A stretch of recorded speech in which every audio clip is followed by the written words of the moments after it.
بسم الله الرحمن الرحيم الحمد لله رب العالمين وصلى الله وسلم وبارك على سيد الأولين والآخرين سيدنا محمد صلى الله عليه وسلم وعلى آله وصحابته أجمعين. Mesdames, Messieurs, marhaba bikoum. Merci de nous rejoindre sur Canal Algérie, d'être au rendez-vous de votre émission Avis religieux. Merci aussi Dr Boualam Djouhri, qui est enseignant à l'université Abdelrahman Mira de Bijaya. Il est là, très attentif à vos questions. Dr Djouhri ne cesse d'exprimer son souhait de voir les questions assez précises, assez courtes, assez claires et nettes. Et j'espère que nos chers téléspectateurs et téléspectatrices ne mettent pas beaucoup de détails qui ne servent pas la question, la bonne compréhension de la question, n'est-ce pas, Dr Djouhri? D'abord, effectivement, Allah yabarak fik. Enchanté d'être parmi vous, Maître Migari. Et puis, il y a des questions qui nous parviennent en 2 pages, en 3 pages, on ne peut pas les traiter.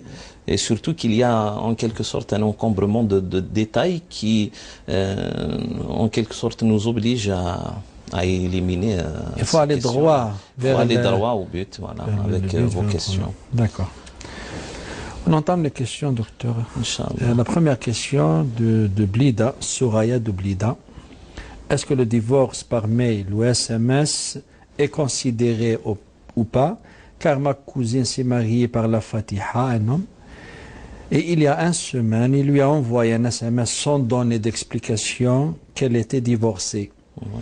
Et depuis, il ne répond pas au téléphone. Cet homme travaille un peu loin à Oran et on ne connaît pas, on ne sait pas son vrai lieu de travail.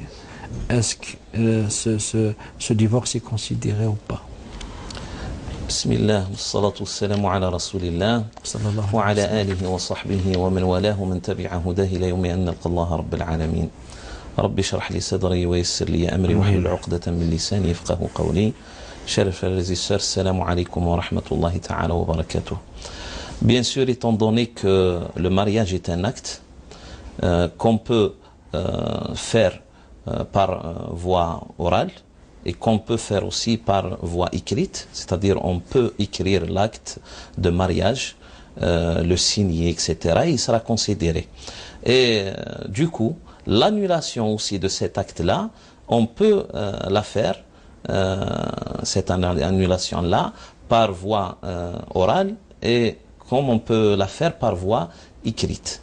Cette manière c'est-à-dire d'informer, d'annoncer le divorce et de prononcer le divorce par voie écrite est une manière très ancienne, c'est-à-dire les fuqaha, les juristes, voilà, de la jurisprudence islamique l'ont traité il y a des siècles et ils ont pris en considération cette forme-là de divorce, c'est-à-dire un divorce les juristes par consultes ont parlé de toutes les formes d'expression, voilà, de toutes les formes, supports, disons. Tous les supports. On peut même utiliser en quelque sorte la langue des signes, si vous voulez. Et les sourds-muets. Voilà, pour les sourds-muets, etc. Et ça sera pris en considération. Le problème est dans le cas où cet homme-là, ce n'est pas lui qui a écrit cet SMS ou ce mail-là. C'est-à-dire, il y a peut-être quelqu'un qui a piraté son mail, etc. Et là, on est dans l'obligation d'attendre un petit peu pour l'interroger. Est-ce que c'était lui vraiment qui a écrit cet SMS-là ou ce mail-là? Et puis, s'il s'est avéré que c'est lui qui a écrit cet SMS ou ce mail, là, bien sûr, le divorce sera pris en considération. Et la femme, bien sûr, ne va pas observer une période de viduité, une période d'attente, parce que ce mariage-là n'a pas été consommé. C'est un acte de mariage, Fatiha, voilà, mais qui n'a pas été consommé. Là, elle n'a pas à observer une période de viduité, une période d'attente, l'idda. Mais il faut d'abord s'assurer que cet homme-là c'est lui vraiment qui a écrit et qui avait l'intention d'annoncer ce divorce-là ou de prononcer ce divorce-là explicitement envers sa femme. Voilà. Alors, ils doivent attendre. Pourquoi? Parce que il y a cette éventualité-là que il se pourrait que ce n'était pas lui qui a écrit cet SMS-là ou ce mail-là. Mais du moment, c'est-à-dire ils pourront vérifier cela, il sera avéré que c'était lui, là bien sûr, ils prendront ce mail-là, ils le prendront en considération et ce divorce-là aura de l'effet. Une petite marge, oui, si vous bien permettez, sûr. le fait que ce mariage soit avec la Fatiha faqat ne veut pas dire forcément qu'il ne soit pas consommé. Allahu alam, bien sûr. Là, on parle du deuxième cas où ils se sont si le mariage a été consommé, bien sûr, donc il faut qu'elle observe. Bien sûr, il faut qu'elle observe sa période de viduité qui est de 3 cycles de menstrues. Si cette femme-là, c'est-à-dire a des menstrues, et si elle n'a pas de menstrues, cette femme-là doit observer une période de 3 mois, une période de viduité de 3 mois, et si elle était enceinte, jusqu'à ce qu'elle accouche. D'accord. Wallahu a'lam. Bon, je m'appelle Myriam, j'habite en France avec mon mari, nous allons avoir bientôt, Inch'Allah, une fille. Oui. Inch'Allah, ya Rab. Nous cherchons un prénom pour elle sur différents sites spécialisés dans les prénoms dits musulmans. Oui. Et nous avons un doute par rapport au choix que nous voulons faire. Oui. En effet, tous les sites internet ne regroupent pas les mêmes prénoms, si bien que nous n'arrivons pas à savoir quel prénom est musulman et lequel ne l'est pas. Exemple, Jade, Sephora, Mélissa, etc. Oui. Comment savoir si notre choix est respectable d'un point de vue religieux? Précisément, ma question est de savoir s'il est obligatoire de choisir un prénom d'origine arabe ou pas. Ala barakatillah. Bon, d'abord, ce n'est pas une question. Quand même, c'est une question qui nous est parvenue, alors on doit y répondre en quelque sorte. Et puis, on doit éclairer un petit peu ce sujet-là pour ne pas tomber dans un amalgame de mélanger la culture et la religion. Voilà. Ce sont deux choses différentes. Voilà, les coutumes. Les coutumes, les traditions, la culture, etc. Les prénoms... Il faut faire la part des choses. Voilà, il faut faire la part des choses. Les prénoms rentrent dans la culture. Ça ne rentre pas dans la religion, sauf si peut-être c'est un prénom qui a un contenu, qui a un contenu qui va à l'encontre en quelque sorte d'un enseignement religieux bien connu. C'est-à-dire appeler quelqu'un d'un nom réservé à Allah subhanahu, l'appeler Allah ou l'appeler Al-Jabbar, Al-Qahar, Malikul Mulk, etc. Ou Abd, quelque chose qui voilà, Abd Al-Masih, Abd Al-Shajara, ça va en quelque sorte à l'encontre de ce qui est connu dans notre religion. Et on peut même appeler quelqu'un avec un prénom qui n'est pas similaire bien sûr au nom propre d'Allah subhanahu wa ta'ala, mais en nom levant. Parfois il y a des noms appropriés à Allah subhanahu wa ta'ala qu'on peut utiliser pour les humains. On dit Allah, il est Al-Karim, bit-ta'rif, alif ou lam, Al-Karim, mais on peut appeler quelqu'un Karim. Sans déterminer. Sans déterminer, voilà. Sans mettre on dit le préfixe. Voilà. C'est le déterminant. Voilà, le déterminant. C'est Al-Karim, non. Mais l'appeler Karim, Hamid, là, on peut l'appeler ainsi. Il y a aussi quelques prénoms que plusieurs de nos savants ont dit que c'est indésirable, même peut-être ça peut être même interdit, illicite. Si on veut appeler quelqu'un avec les prénoms des anges rapprochés, le malaïk al-muqarrabin, Jibril, Israfil, Mikaïl, Azraïl, etc. Parce que ce ne sont pas des noms ou des prénoms qu'on donne généralement à des humains. Là, oui, on peut parler des prénoms en islam. Mais c'est en sorte de ce contexte-là, pour vivre sa culture, l'islam n'est pas venu pour donner en quelque sorte des prénoms à des gens. Lorsque le prophète sallallahu alayhi wa sallam vivait en péninsule d'Arabie, il y avait eu des prénoms qu'il n'a pas changé. Et il a appelé ses enfants avant, bien sûr, il les avait avant qu'ils redeviennent prophètes ou messagers, et il ne leur a pas changé de nom. Zaynab était née, Kulthum était née, Ruqayya était née, Fatima aussi, Al-Qasim, Al-Tayyib, etc. Zayd, Ali, ce sont des prénoms arabes. Et d'ailleurs, il y avait des prénoms qui n'étaient pas arabes, Le prophète sallallahu alayhi wa sallam ne les a pas changés. On va dire Bilal, qui était de l'Abyssinie, Suhaib al-Rumi, Salman al-Farisi, Salman, c'est des prénoms qui peut-être qui était un peu connu, oui, parce qu'il y avait, c'est-à-dire une interaction en quelque sorte entre les civilisations de cette époque-là, mais quand même, le prophète alayhi salatu wassalam ne leur a pas demandé de changer de prénom sous prétexte que celui-là c'est un prénom non musulman et celui-là c'est un prénom musulman. Et d'ailleurs, quand on prend ce qu'on a accaparé, on s'est accaparé de ces prénoms-là, pour les rendre en quelque sorte musulmans, en disant qu'ils sont musulmans, la plupart des prénoms des prophètes cités dans le Coran, ce n'étaient pas des prénoms arabes. Yaqub, Youssouf, Ishaq, tous ces prénoms-là que les musulmans ont pris et ont considéré parce qu'ils étaient Daoud, Sulayman, etc. Oui. Ce n'étaient pas des prénoms arabes, mais c'est-à-dire pour donner une estimation à ce que ces gens-là ont laissé derrière eux, notre culture s'est rapprochée de ces prénoms-là plus que d'autres. Alors, la question du prénom, c'est une question de culture. Si tu vis en Algérie, tu vis dans un monde musulman, il y a des siècles, cette culture-là a été en quelque sorte rapprochée d'une certaine manière, même pour les appellations, etc.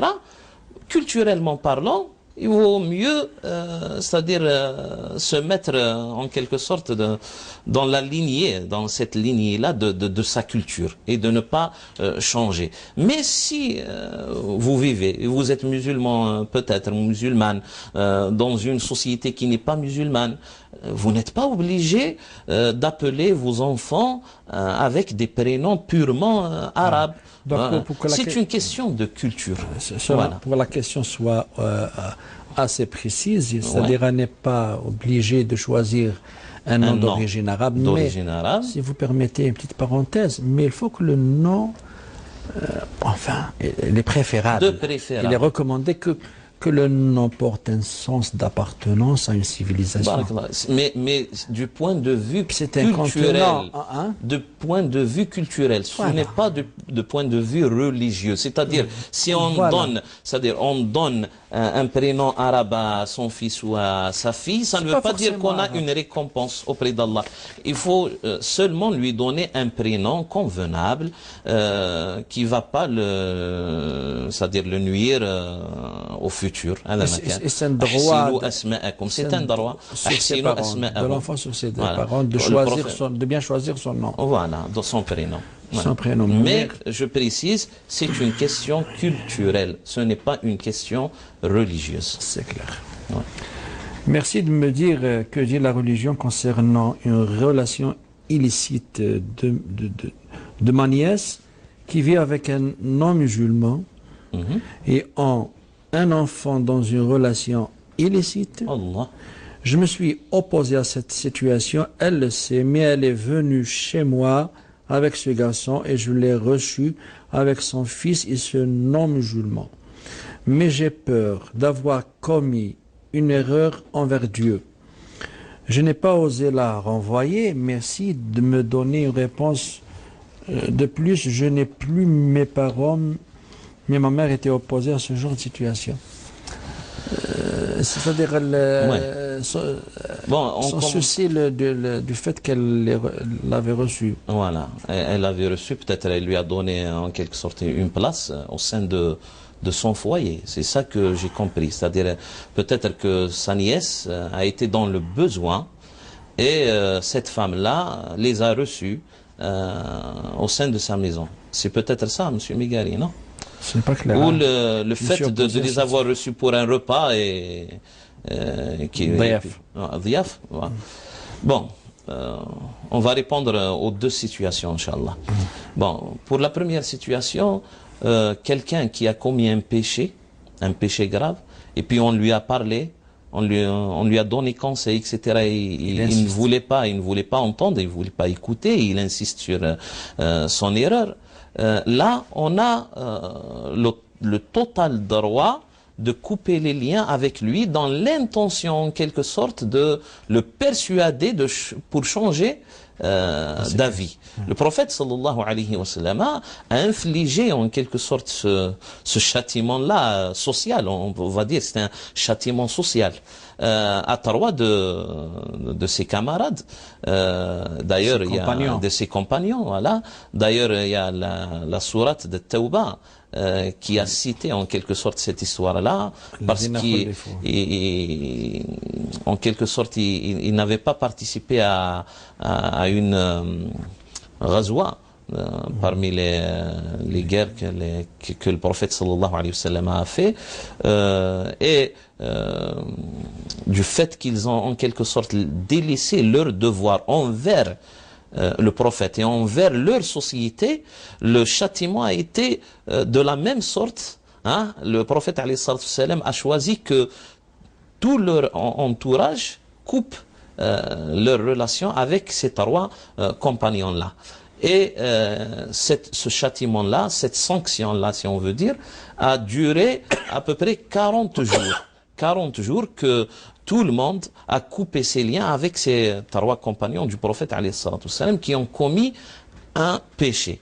Alors les savants de l'islam disent que s'il y a cette intention-là de sanctionner socialement quelqu'un dans l'intention de le persuader pour changer d'avis, pour se repentir et rebrousser chemin vers la vérité, là on n'est pas bien sûr dans le péché, couper ses liens. Mais si cette personne-là, sa nièce, était dans le besoin immédiat, c'est-à-dire elle n'a pas où aller, elle a été chassée peut-être d'un appartement ou je sais pas quoi, et puis elle a un enfant, même que cet enfant-là est issu d'une relation illicite, ce qui est c'est-à-dire regrettable. Parce que cette femme-là, c'est-à-dire cette nièce-là, sa nièce, a commis un double péché, si vous voulez. C'est-à-dire, d'une part, elle s'est accouplée avec un homme illicitement son mariage, et puis cet homme-là n'a pas vraiment la qualification d'être un époux d'une musulmane, parce qu'il n'est pas musulman. Et la femme musulmane ne doit se marier qu'avec un musulman. Alors, elle a commis doublement un péché. Le fait de la recevoir, elle et son enfant, c'est de la miséricorde. Dans ce cas-là, c'est de la miséricorde, parce que on ne peut pas la laisser dans le besoin. Allah subhanahu wa ta'ala, même avec l'ennemi de guerre, quand il tombe prisonnier, on est, c'est-à-dire obligé de lui donner de quoi se nourrir, etc. وَيُطْعِمُونَ الطَّعَامَ على حبه مسكينا ويتيما وأسيرا. Dans un autre verset, Allah Azza wa Jalla, وإن استجارك, les relations humaines restent toujours. وإن مشرك استجارك فأجره حتى يسمع كلام الله ثم أبلغه مأمنا. Mais dans ce cas-là, il faut la recevoir elle et son enfant. Mais vous n'êtes pas obligé de recevoir voilà, son compagnon. Non, là, c'est-à-dire, elle sera en quelque sorte en situation d'agréer en quelque sorte hein, quelque chose de péché au sein de sa maison. Cette relation-là n'est pas une relation licite. Ah, barakallahu fik. Alors, elle peut recevoir sa nièce avec son enfant s'ils sont vraiment dans le besoin. Et non voilà. pas un foyer. Hein? Elle peut donner de la nourriture parce qu'il est dans le besoin aussi à cet homme-là, mais les recevoir chez elle comme étant mari et femme et leur donner peut-être une chambre, etc. C'est une assistance. Non, là c'est irrecevable, voilà, oui, oui. par la raison. Et un autre cas, si elle l'invite seulement pour lui en parler, pour la persuader, pour changer d'avis, là aussi, elle peut le faire, elle n'a pas de souci dans ça. Mais elle ne doit pas, c'est-à-dire se comporter d'une manière qu'elle a accepté en quelque sorte cette relation-là qui lie sa nièce à cet homme. Wallahu ta'ala a'la wa a'lam. Salam alaikum. Je voulais simplement savoir, c'est trop de détails, mon père est décédé il y a plus d'1 an, nous devrons faire la farida. Oui, Farida. farida. Mais ma maman, ma mère, veut qu'on la mette à son nom. C'est-à-dire qu'il lui lègue tout l'héritage. Son nom. C'est ça. C'est-à-dire que tout l'héritage de son père soit légué à sa mère, directement, au nom de la mère. Nous sommes 10 enfants, un est décédé. Donc, Oui. ma question, sommes-nous obligés de lui mettre à son nom dans la religion? Et si on lui met à son nom, a-t-elle tous les pouvoirs? Si elle peut le mettre au nom de mon frère, exemple, elle peut la vendre du côté de mon père. Ah ben oui. C'est ça le problème. Il n'y a après. pas héritier, il est orphelin, ni frère ni sœur, et ses parents sont décédés. Bon, j'ai pas bien saisi le sens c'est le deuxième exemple. du dernier volet Là, il a donné un exemple, si elle peut le mettre au nom de mon frère, exemple, Voilà, c'est ça. elle peut la vendre. Du moment que si vous liguez tout cet héritage-là, Elle a vous tout le le mettiez bien sûr, après, elle a tous les pouvoirs, tous les droits. tous les droits Ça y est. de le donner en charité ou de le donner à quelqu'un de ses enfants, etc. Il faut respecter. Moi, je vous conseille de respecter les lois de- la charia dans le partage de l'héritage. Chacun avec sa part. Hein? Yusikumullahu fi awladikum lidhakari mithlu hadhil unthayayn. Et puis, s'il y a d'entre vous quelqu'un qui veut en quelque sorte liguer sa part à autrui, à sa mère ou à son frère, à sa sœur, etc., qu'il le fasse. Il n'est pas obligé de prendre sa part. C'est-à-dire on peut léguer sa part à quelqu'un d'autre qui est héritier, hein?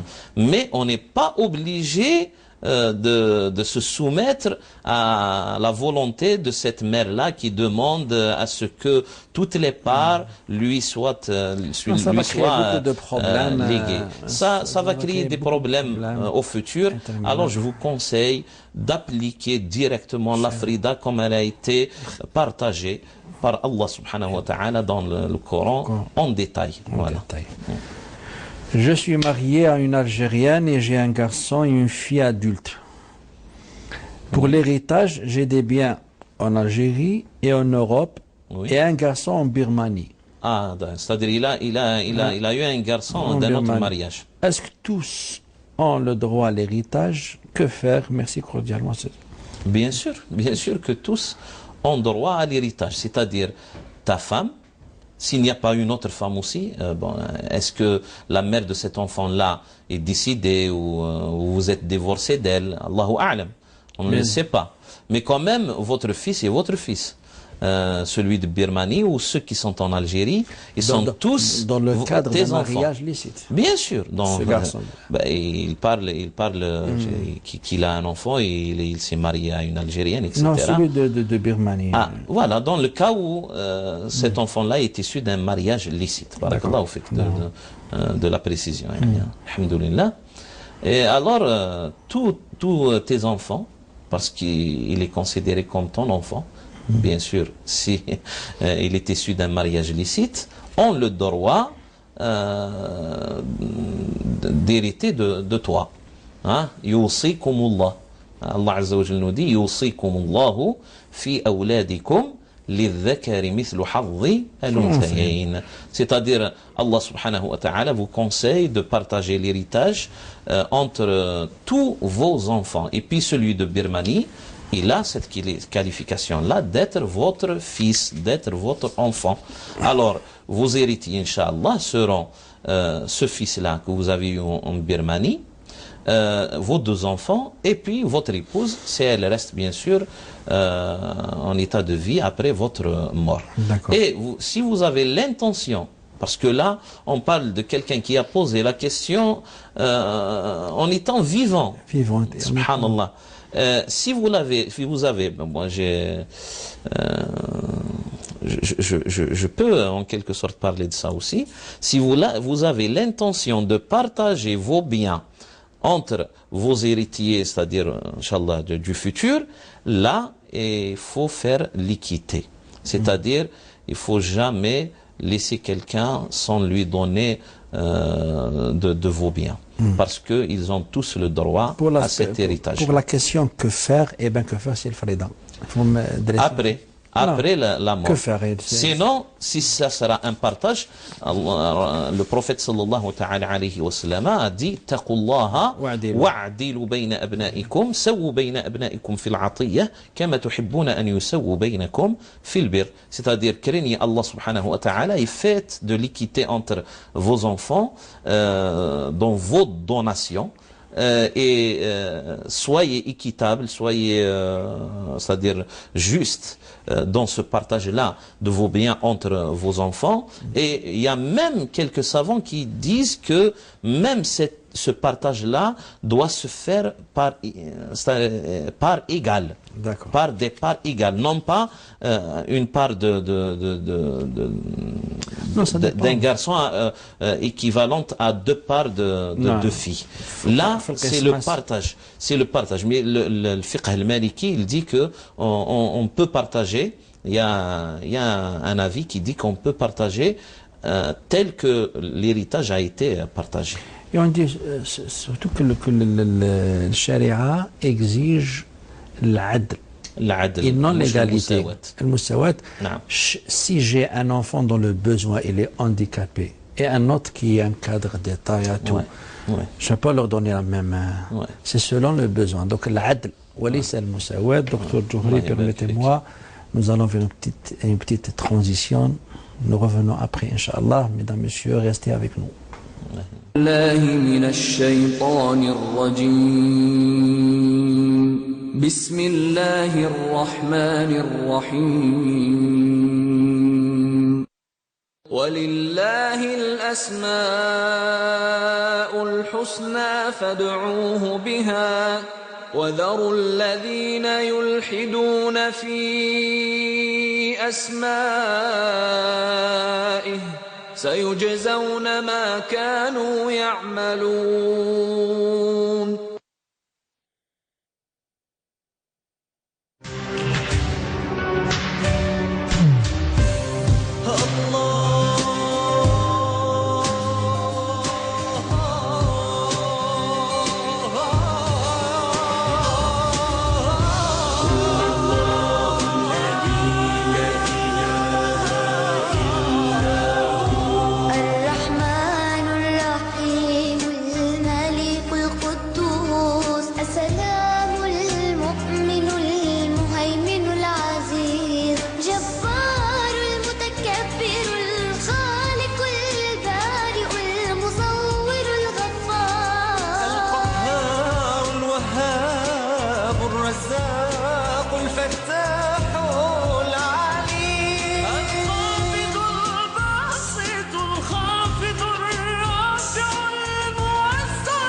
البصير الحكم العدل اللطيف الخبير الحليم العظيم الغفور الشكور العلي الكبير الحفيظ المغيث الحسيب الجليل الكريم الرقيب المجيب الواسع الحكيم الواسع الودود المجيد الباعث الشهيد الحق الوكيل القوي المتين الولي الحميد المحصي المبدئ المعين المحيي المميت الحي القيوم الواجد الماجد الواحد الصمد القادر المقتدر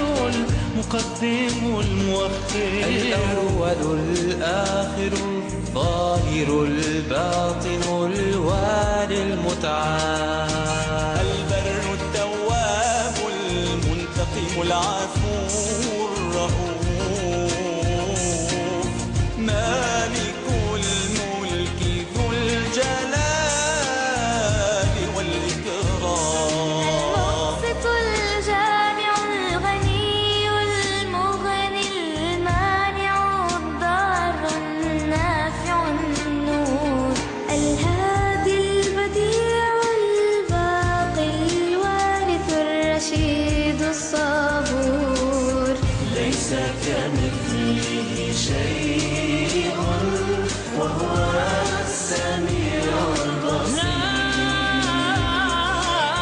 ليس كمثله شيء وهو السميع البصير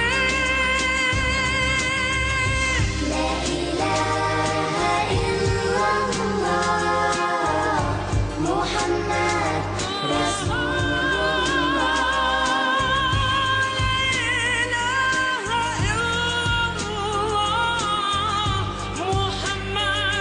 رسول لا إله إلا الله سيدنا محمد رسول الله صلى الله عليه وسلم. Mesdames, Messieurs, marhaba bikoum. Nous revenons aux questions de nos chers téléspectateurs. Docteur Djouri, une question, c'est un peu spécial cette question. C'est pas ordinaire cette question. Salam alaikum. Les morts, il parle des morts. Je sais pas où. Les morts peuvent-ils intervenir dans nos vies via une personne qui a été possédée ou autre? Je sais pas ce qu'il est. Possédé, c'est quoi? Possédé par un esprit, possédé par un djinn, c'est-à-dire la culture que connaît tout le monde. C'est une culture qui a été ancrée pendant des siècles. Oui. Et on ne peut pas y parvenir en quelque sorte à enlever ces idées-là des esprits de nos frères et sœurs.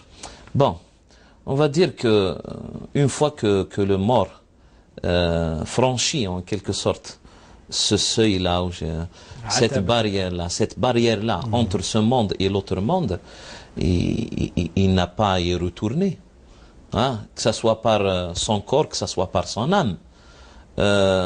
ربنا سبحانه وتعالى الله عز وجل nous dit dans le Coran حتى إذا جاء أحدهم الموت قال ربي ارجعون لعلي أعمل صالحا فيما تركت كلا إنها كلمة هو قائلها ومن ورائهم برزخ إلى يوم يبعثون. C'est-à-dire que lorsque la mort arrive à quelqu'un, il essaye de se racheter. Et il dit à Malek el-Maut, il dit aux anges qui sont venus avec Malek el-Maut, si vous me rendiez à ce monde-là pour que je puisse me racheter, pour que je puisse faire quelque chose, une petite dérogation. Et Malek el-Maut, l'ange de la mort, lui dit non, jamais. Il y a une barrière, tu ne peux jamais y retourner dans ce monde-là.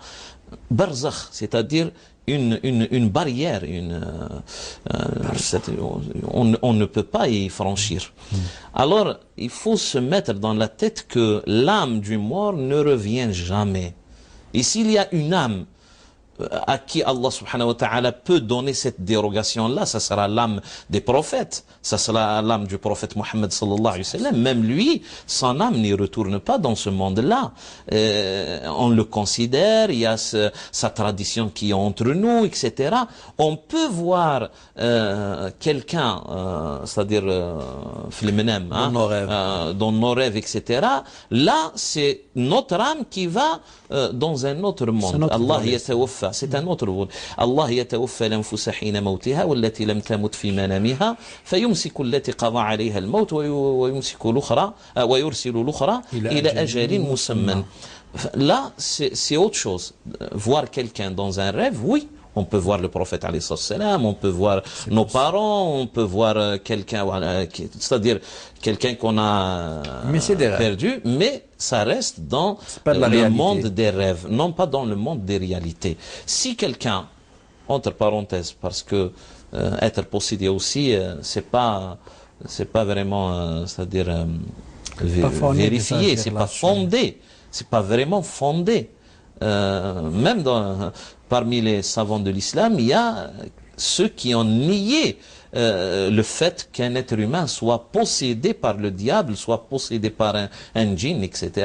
C'est pas quelque chose qui a été affirmé ou confirmé par tous les savants de l'islam.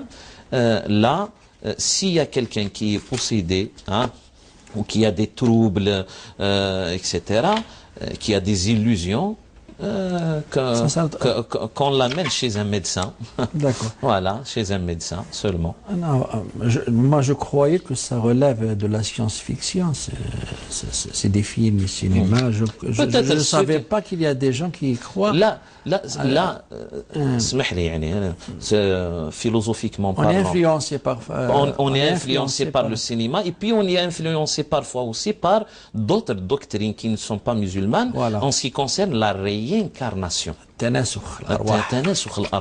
C'est-à-dire, il y a dans d'autres religions ce qu'on appelle la réincarnation, c'est-à-dire il y a une âme qui rentre dans un... C'est pas les religions célestes. Non. Ah, ça relève des religions que les gens ont inventées, telles que le bouddhisme, etc. L'hindouisme, le bouddhisme, voilà.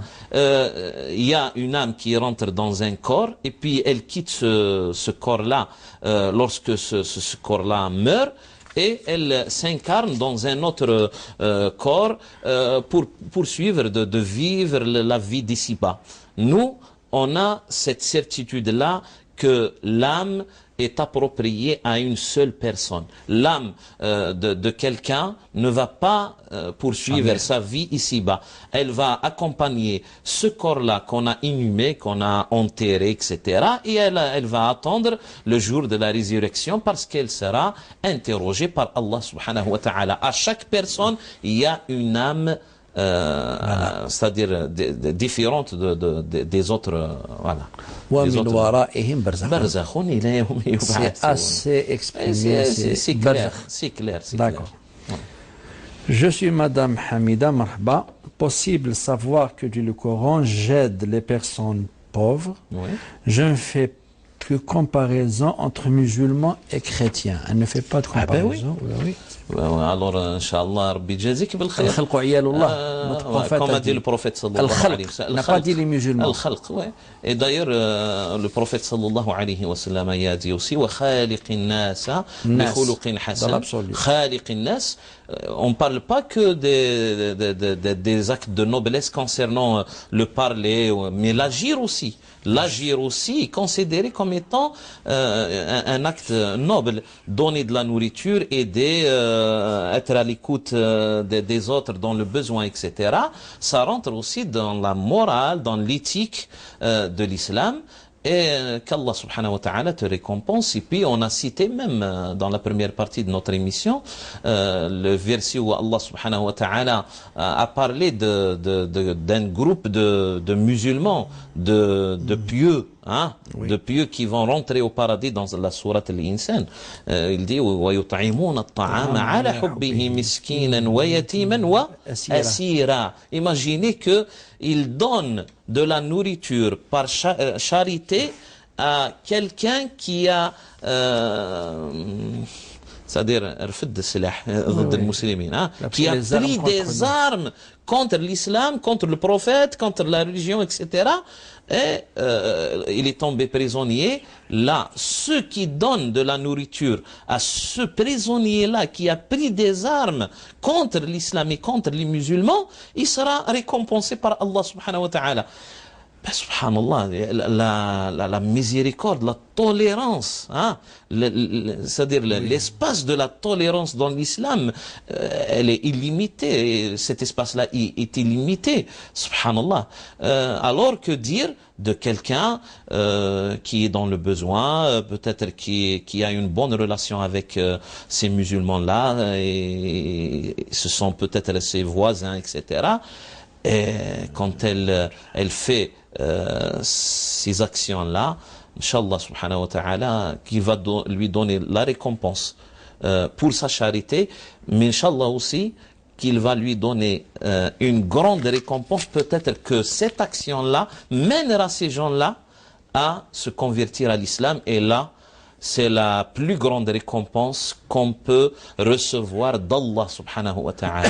لأن يهدي الله بك امرئا واحدا أو رجلا واحدا كما قال النبي صلى الله عليه وسلم لعلي لأن يهدي الله بك امرئا واحدا خير لك مما طلعت عليه الشمس. Si Allah subhanahu wa ta'ala guide quelqu'un, une personne à l'islam pour se convertir, bien sûr, par ton action, c'est-à-dire que tu as été d'une façon directe ou indirecte la cause de sa conversion, Allah subhanahu wa ta'ala te donnera plus que tout ce monde-là, hein, qui vit sous ce soleil.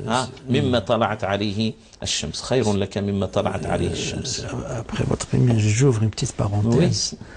Oui. Une fois, notre prophète sallallahu alayhi wa sallam était avec ses compagnons, il a vu Janaza.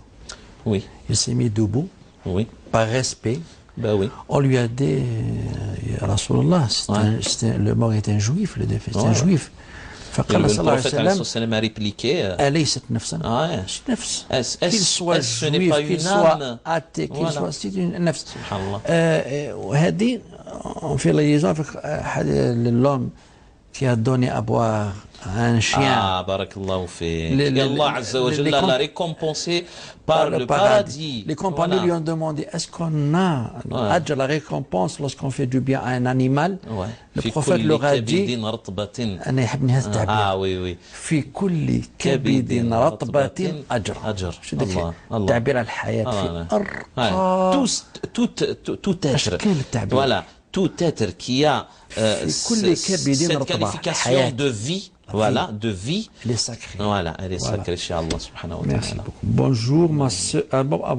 Salam alaikum, je voudrais savoir est-ce qu'on peut pardonner et ne pas pardonner dans l'islam. Barakallahu fik. On peut pardonner tout.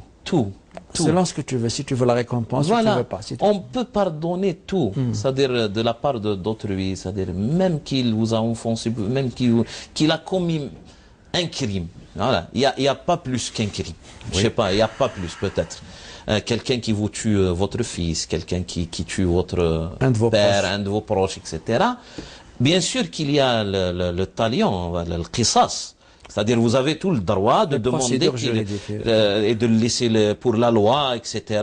Mais vous avez aussi en islam ce pouvoir-là, c'est un pouvoir qu'Allah subhanahu wa ta'ala a donné aux proches de quelqu'un qui est tué, assassiné. Barakallahu fik. Allah azza wa jalla dit يا أيها الذين آمنوا كتب عليكم القصاص في القتلى الحر بالحر والعبد بالعبد والأنثى بالأنثى فمن عفي له من أخيه شيء فاتباع بالمعروف وأداء إليه بإحسان ذلك تخفيف من ربكم ورحمة. C'est-à-dire ceci a été prescrit par Allah subhanahu wa ta'ala comme étant un allègement, si vous voulez, et une miséricorde. Subhanallah, une miséricorde. Le pardon est une miséricorde. Non pas prendre son droit d'autrui. Non. La miséricorde, le bien est dans le pardon. Subhanallah. C'est comme si Allah subhanahu wa ta'ala nous a incité à pardonner plus qu'appliquer le talion, le qisas. C'est vrai, la loi, elle dit le qisas, celui qui tue quelqu'un, c'est-à-dire la société, le hakim, le qadi, le juge, etc., il le jugera bien sûr, et ils doivent le tuer, c'est-à-dire la peine de mort, voilà, lui infliger la peine de mort. Mais si les proches de ce mort-là, de cet être humain assassiné, ont pardonné, là, le juge, pour la première fois, bien sûr, il y a un petit détail, bien sûr, le juge sera dans l'obligation d'appliquer le pardon. Il sera dans l'obligation d'appliquer le pardon. Et le verset est explicite dans ce domaine-là. Alors, on peut pardonner toutes choses.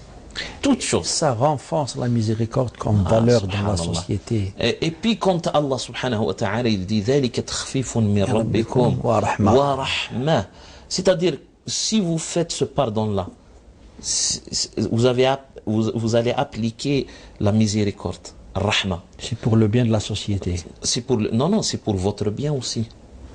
À l'au-delà.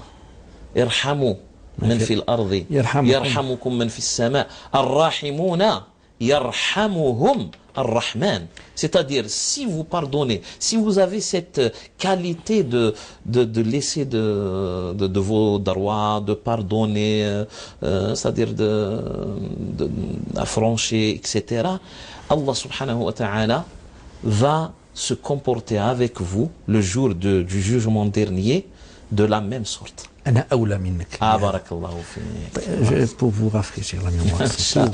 Notre prophète sallallahu alayhi wa sallam, lorsqu'on a tué son oncle Hamza, qui l'aimait beaucoup, on a mutilé comme ça son corps. Qu'est-ce qu'il a dit notre prophète? Si j'aurais le pouvoir, je fais avec 70 hommes. 70 hommes. Non, مش نفديه. لأمثلن ب70 منهم. Il va faire la même chose. فانزل القرآن الكريم إن عاقبتم فعاقبوا بمثل ما عوقبتم به وإن تعفوا وتصفحوا فهو خير له.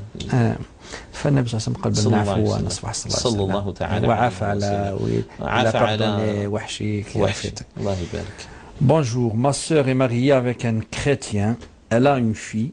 Nous avons dans la famille tous très mal réagi. Par rapport à ce mariage. Et nous avons coupé les ponts, c'est-à-dire les relations avec elle, sauf ma mère qui a toujours essayé de rentrer en contact avec elle par téléphone, mais sans réponse de sa part. Ma mère en souffre énormément. Je souhaite renouer le contact avec ma sœur. Est-ce que c'est licite ou non? Merci pour vos conseils. C'est-à-dire, c'est un peu similaire avec une question qui nous est parvenue il y a quelques instants. C'est-à-dire, votre mère, bien sûr, on va la comprendre parce que elle parle avec affection, elle ne veut pas perdre son enfant. C'est tout à fait normal. C'est instinctif. C'est-à-dire, on ne peut pas la blâmer pour ce noble sentiment. Là, ça s'explique.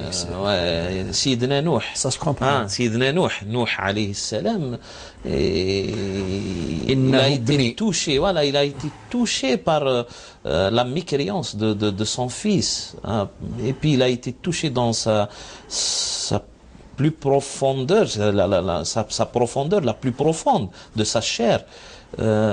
Jusqu'à ce qu'il se mette à genoux devant Allah subhanahu wa ta'ala, proclamant la miséricorde pour son fils. Et puis Allah subhanahu wa ta'ala lui a dit non, innahu amalun ghayru salih, c'est-à-dire il n'a pas cette qualification-là pour recevoir la miséricorde de la part d'Allah subhanahu wa ta'ala. Il a choisi par son mauvais acte. Les exégètes ont dit là, lorsque Nuh a dit innahu inna ibni min ahli, ils ont dit ça, ce n'est pas Nuh le prophète, c'est Nuh le père. Le père, barakallahu fik. Le père. Et comme j'ai dit il y a quelques instants, au début de notre émission, c'est-à-dire on peut infliger une correction, une sanction, si vous voulez, un châtiment social Je dis bien, c'est un châtiment social. Ce n'est pas un châtiment vraiment religieux. Mais ce qu'ils ont fait... Voilà, c'est ça. Eux, ils sont dans le vrai, ils sont pas dans le faux, voilà. Et leur mère aussi, on peut la comprendre. C'est-à-dire, elle n'est pas vraiment dans le faux aussi.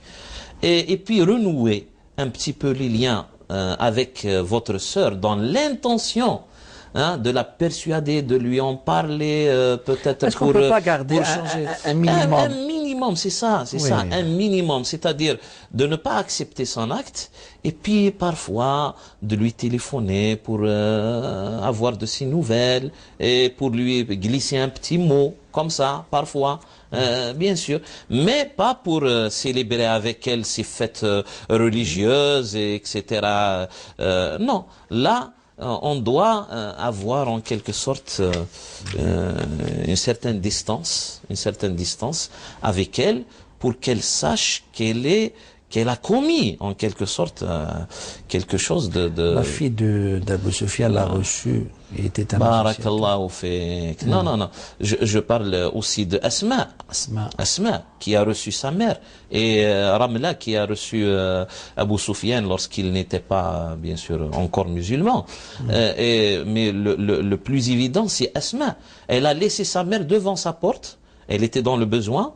Il était venu depuis la Mecque jusqu'à Médine pour récupérer quelque chose qu'elle lui a donné. Subhanallah. Elle n'était venue que pour ça. Et elle l'a laissé, Asma l'a laissé devant sa porte, et elle est allée chez le prophète alayhi salatu wassalam demander conseil. Qu'est-ce que je fais avec ma mère qui est mécréante?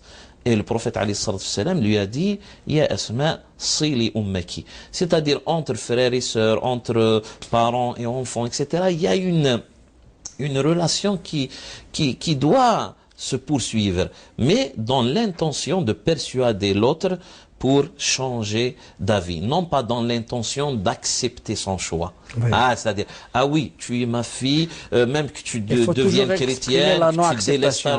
Non, c'est pas ça. C'est pas ça du tout.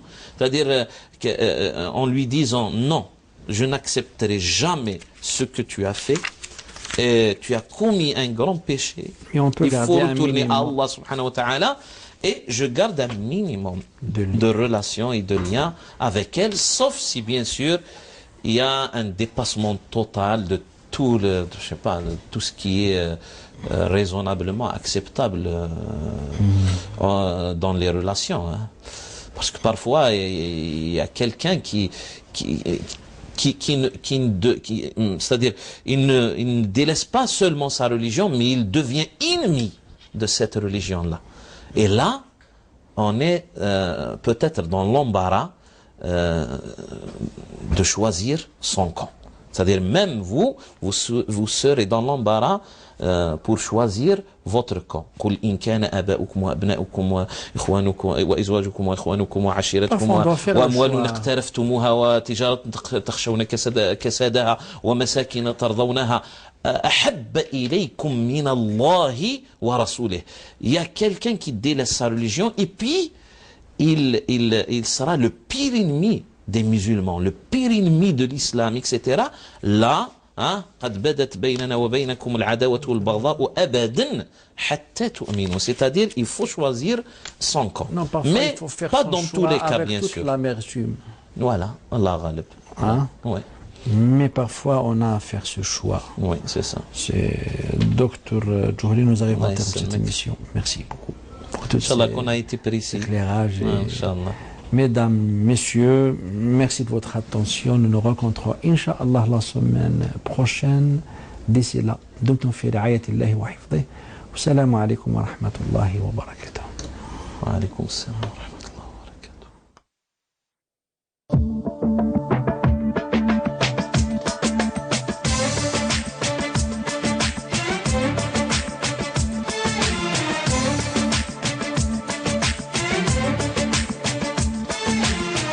يا رب العالمين الله الله صل على طه الأمين الله الله في كل وقت وحين الله الله املأ قلبي باليقين الله ثبتني